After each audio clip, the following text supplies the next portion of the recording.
بسم اللہ الرحمن الرحیم۔ ماہ شعبان کی 15ویں شب کی فضیلت۔ حضور پاک صلی اللہ علیہ وآلہ وسلم نے حضرت عائشہ صدیقہ رضی اللہ تعالی عنہا سے فرمایا، اے عائشہ، تم جانتی ہو اس رات میں کیا ہوتا ہے؟ عرض کی، یا رسول اللہ، بتلائیے اس میں کیا ہوتا ہے؟ آپ صلی اللہ علیہ وآلہ وسلم نے فرمایا کہ اس رات آدم علیہ السلام کی اولاد میں سے جو شخص اس سال پیدا ہوگا اور جو اس سال میں مرے گا، اس کا مرنا اور پیدا ہونا لکھا جاتا ہے،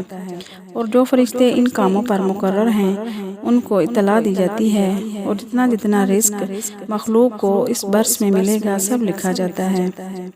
اور اس 15ویں رات اللہ تعالیٰ سورج ڈوبتے ہی اس دنیا کے آسمان پر تشریف لاتے ہیں اور ارشاد فرماتے ہیں کہ ہے کوئی نیک بندہ جو ہم سے بخشش مانگے تو ہم اس کو بخش دیں، ہے کوئی رزق مانگنے والا تو ہم اس کو رزق دیں، کوئی مصیبت کا مارا جو ہم سے دعا کرے اور ہم اس کی مصیبت دور کریں۔ اسی طرح صبح ہونے تک ارشاد فرماتے ہیں کہ بس بندوں کو چاہیے کہ اس رات میں خوب عبادت کریں اور اپنے گناہوں کی معافی مانگیں، اور 15ویں تاریخ کو روزہ رکھیں، اور اللہ اس رات میں اپنی مہربانی سے بے شمار بندوں کو بخشتا ہے، مگر کافر، مشرک، کینہ رکھنے والے کو اور قاتل کو نہیں بخشتا۔